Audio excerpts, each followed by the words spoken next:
got Dawn Neeson and we've got Nicola McLean here to go through the stories making the headlines in the papers today and beyond. Guys, this is a good one. Dawn, in the Mail, front page, and they scream out, Queen's fury over the naming of, what does it say? Baby Lilibet. Baby Lilibet, yes, another royal exclusive. The Mail are serialising Robert Hardman's new book, Charles III, New King, New Court, the inside story.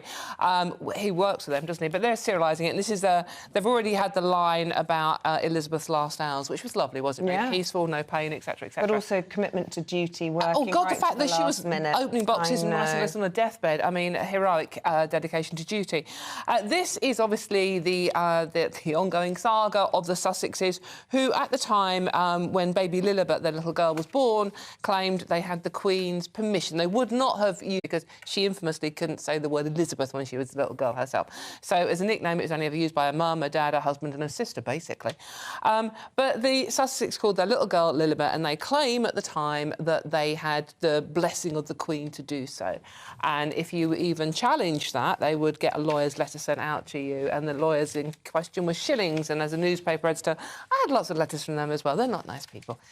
Any case, now we learn in the new book that actually the Queen was actually as angry as her aides have ever seen her when she learned that the baby was called Lilibet. She didn't give her blessing.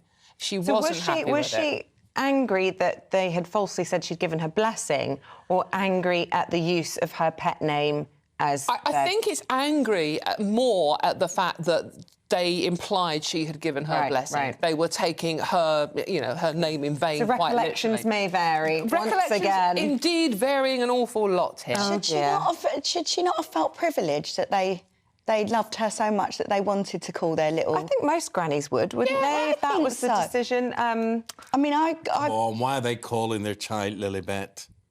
Do you think to antagonise or for publicity? Just keep the royal connection going. That's what it was, quite deliberately. I mean, names are tricky. I take offence if people call their... I mean, my children's names are very unusual, but if people say to me, would you mind if I called my child Rocky? I'm like, yes, I would mind. Actually, I will never speak to you again in my life. Like, I really take great offence to it. Someone who's copied your idea. Yeah, and one of the Kardashians have just called their child Rocky. Get on to them. I mean, it's not... Send them a letter from Shillings. I'm not seeing them in soft play, am I? Why do I care? Yes. Why do I care? What are your children's other names, just out of interest? So I've got Rocky and Striker. I mean, no one's going to use Striker, but Rocky's a bit more sort of, Is Striker the footballer? No, well, they both are, actually. Yeah. Rocky's older, but Striker plays as well, and he's not a striker, so he gets a lot of stick about that. Is he like Striker with a Y? No, I just kept it normal, come on. Oh, just like the football. Normally unusual. Yeah, normally smart. One of John Wayne's most famous roles was in The Sounds of Iwo Jima, one of the two films which he died in, right? Right. And he was called Sergeant Striker. There you go. I never knew that. I'm gonna work his till yous drop, and when you get up, you'll be a Marine. There you go. There you are. Right. OK, yes.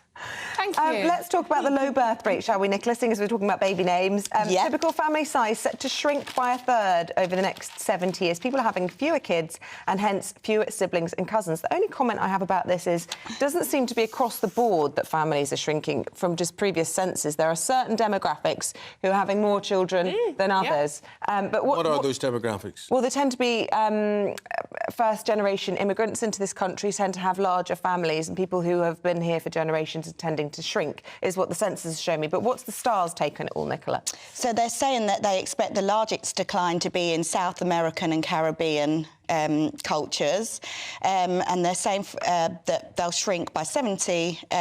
by a third, over the 70 years. For example, a 65-year-old woman in 1950 would typically have about 41 living relatives, but a woman of the same age in 2095 will only have 25. So they're saying they're worried about the elderly being looked after because there won't be a lot of relatives there. Top-heavy society, lots of oldies and not any of the young to prop them up or pay the taxes to fund social care. People can't afford it anymore. You can't afford what Roger Daltrey said over the weekend, at the end of last week, that basically if you are being old, you're such a burden now on the younger people, a decreasing number of them, more older people, that you should just just shuffle off this mortal coil and do the National Health Service a favour. Yeah, but also do your family a favour, I suppose. I'm not... I'm echoing what Roger Daltrey has said, but I'm not agreeing, and I don't think it's right. But I do think that older people are an inconvenience to younger people nowadays, and they don't want anything to do with it. They've enough to spend their money, and they've their ambitions of their own. They have a life of their own to lead, and they don't want to be... I think that's terrible, the way society's changed, because it used to be very different. Community. And, the elderly were sort of revered, weren't they, and respected. And that now... generation gap has got more and more divisive, hasn't it, recently? Yeah. It really has. Oh, I love the oldies. I've promised my mother-in-law that she can move in and I'll look after her. Yeah, she's been so good to us. There's no way that I wouldn't repay the favour. Good for you, good for you. Dawn, what about this story, front page of the Express today? The Express say they've exposed a plot which was to shut down the stock exchange today. Yeah, actually, it's a really good exclusive the Express have got here.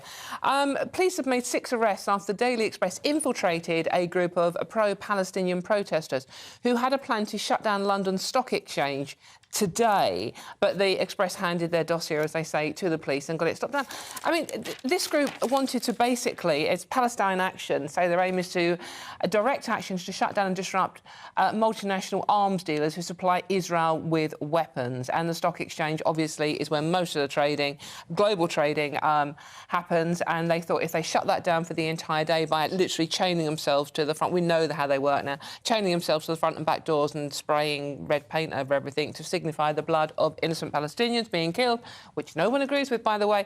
But they wanted to shut it down. And this is the start of a week of action against different institutions in Britain that are complicit or facilitating Israeli apartheid against the Palestinians. So the Express, they're exclusive. They infiltrated this group and they've got this this plot shut down. So good work on the Express there. Nicola, have you booked your holidays yet? Well, I actually have. I could be so organised. You're good at it. You do. Yeah. As well. I'll be honest, I've never booked a holiday in my life. My husband's booked the holidays. Well, guilty over here as well. But, I'm rubbish. But yes, we're going away. So we're going away in May, and I think loads of people are going to be booking to go away because they call it Blue Monday, and travel companies are saying that they're going to see a huge spike in people booking holidays, especially now more people have gone back to work, people are being able to afford it. So, I can't wait to go away and escape this weather. What did you make of the story we were talking about before the break, which was to tax your foreign holiday to deter you? Ed Miliband's calling for an environmental tax on air travel. Yeah, I think that for me, it's so expensive to go away anyway. And I think, yes, I understand climate change, but we do need to have fun and we do need to be able to do what we want to do. And if you really don't want to go away, there's lovely places in the UK that you can go to. I understand that. But I want to be guaranteed weather and I don't want to be charged any more than I'm being charged. Well, you're like me. You're affected by, we look at the top of this desk, it's grey. I looked out the window yesterday, it was grey. I went up a motorway for a while and it was a bit blue and I thought, this is great. But when I got to my destination, it was grey there as well. And the greyness just gets me down. It's not, if there's blue sky, I don't care if it's cold or anything else, but the sky's blue, that's fine. The greyness. Yeah, absolutely. And, we're constantly talking about mental health and people are, antidepressants are on the rise. Holidays are joyful and we deserve a little bit of joy. So, yeah. I'll stop flying on holiday abroad when every single politician does the same thing, because they won't. Yeah. You know what? We had loads of emails about this. Lynn says, for goodness sake, these people suck the joy and life out of everything. It is about losing hearts and minds if you start doing that, isn't it? Ginny says, if you're rich, you can pollute the planet. How is that fair? And Craig in says, I don't care about how much carbon's used on my flights. The planet will do whatever it wants without mankind's intervention. Navina makes this point about NASA and space travel and private jets and all that sort of thing. I mean, I'm not totally convinced about all this exploration into space, what it's about and how environmental unfriendly it is. What's this obsession of getting to the moon or getting to Mars or whatever? For what purpose? Yeah. Well, they'll tell you that they make incredible scientific discoveries when they're up in space and developments in cancer research and all sorts of other And ironically, they're also researching climate change and how we can tackle it technically as well, whilst adding more carbon. But I think there is a big bit of sort of I don't know the polite way to say it in breakfast, but a lot of waving of egos. Ego waving, yes. There we go. A phrase there. Right, let's talk about migration, shall we, Dawn? This old chestnut. According to the front page, the UK grants asylums to Rwandans. Well, this is, I mean, obviously the Rishi Sunak's Rwandan bill, which even he doesn't, I don't think, believe in if we go on past when he was Chancellor, is back before the House this week, and the have got, again, another exclusive, that 6 people from Rwanda have been granted asylum in Britain since the government signed this £240 million deal with Rwanda. We owe them another 50 million, evidently.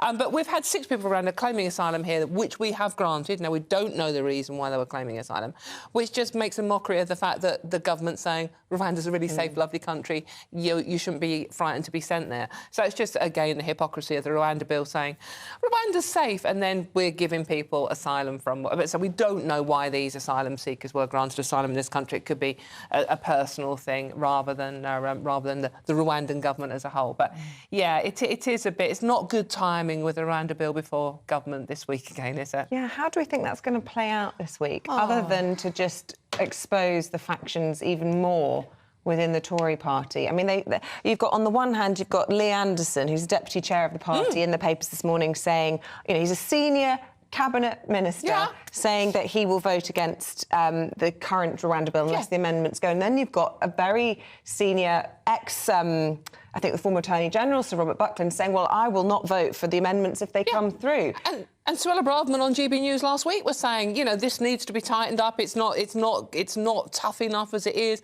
I'm not going to support it either.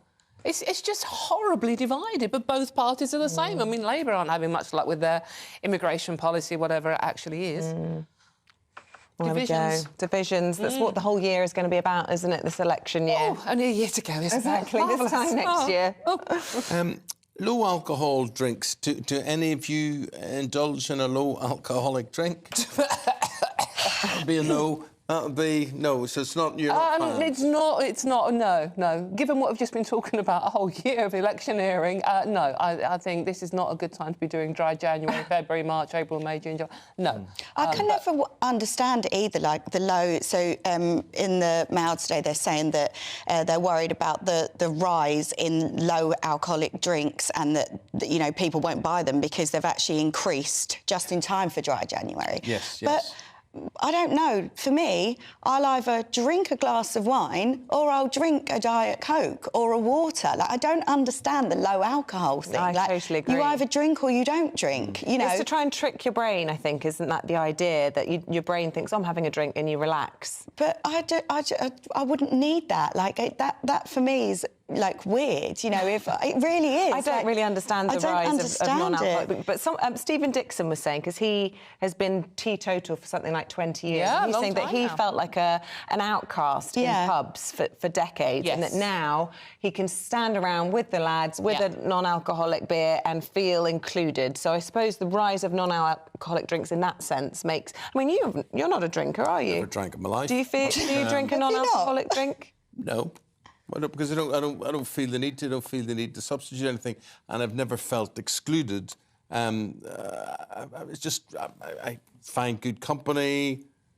What you have in your hand doesn't really seem to matter. Really, after that, you know. That's what I think. I mean, they're saying here that alcohol harm is more common amongst deprived groups. So the fact that they're making these low alcoholic drinks expensive, so then those pricing out the need, the ones that need. It's profiteering, isn't it? Profiteering. So you know, you can understand this article, but me personally, I just can't understand the low alcohol drinking. As you say, it doesn't matter what you're drinking. You know, if I love a glass of fizz, I really do. But you know, if I'm not drinking that day, it's no problem to just drink a Diet Coke. I wouldn't feel judged or left out. Yeah, I'm just disappointed in the profiteering thing. But not surprised. Yeah, not surprised. surprised. But there's a serious side to this story as well. If you are suffering with alcohol problems and you want to stop drinking for your health, if you stand around in a pub with a bottle of low alcohol, no one comes up to you and says, oh, you're not drinking, just have one. That it takes that pressure away. That's true, because you find that alcohol, you know, is the one sort of drug that everyone judges you if you don't do. Yeah, absolutely. You know, if I was going out with my friends and I said, oh, I'm not going to drink tonight, they'd all be really disappointed. Yeah. I mean, you know, I'm very fun when I'm drunk, so that's probably why. I understand what you're saying. Medicines. Can we talk about medicines? This is the front of The Guardian today, Dawn. Yes. And we've heard a lot about this. The B word comes into it, apparently does. Brexit. But, I mean, you can't deny there have been issues, haven't there, with getting stuff around the world as we've sort of re-established our trading position. Now they're saying a treatment for epileptic seizures was added to the list last Wednesday. And treatments for conditions ranging from cancer to schizophrenia and type 2 diabetes now in short supply. This follows on from, the HRT supply problem last year, again, where women were meeting up in service stations to create a black market of secret deals in HRT drugs. Awful. It's terrifying what's happening. And as you say, this is now very serious because it's like type 2 diabetes, which is increasing horribly in this country. A lot of people are suffering. And cancer. And it's just like, what is going wrong? What is going wrong with the NHS that we are now running short of drugs? And there's also, the Ozempic, isn't it? The drug that was invented to help type 2 diabetics cope with their thing is now being used so much privately by people who just want to lose weight, not type 2 diabetes. And it's causing a shortage of that on the NHS as well. Yeah, well, it's not just the NHS. It's the drug companies and... it's the supply chain, isn't it? Supply chain Yeah. for the whole thing as well, but and also the pressures on pharmacies. I spoke to a pharmacist recently who said to me they can't get A, B, and C, and people just aren't aware of just how bad the situation is. But then the government puts so much pressure on pharmacies. Oh, you've got a pimple on your nose, go and see the pharmacist. Yeah, You've got everything's go and got see to the be fixed pharmacist. by them. So they won't pay for doctors or nurses, but so they're going to put more pressure and bung the pharmacists a few quid. Well, the number of products affected by the short supply has doubled in the last 2 years, which is really worrying for people who've got conditions and really need to have their medication in order to function. And we keep going back to the situation in the Red Sea, but the supply chain of many things being affected coming through that part of the world not going to help. Very true. Dawn and Nicola, thank you both very much indeed. You guys are going to be back in 40 minutes' time. Let's get an update on the weather situation. And for that, we go to Jonathan Vautry, and it's a sort of tale of two cities. There's going to be a lot of coldness up north, and it's spreading south.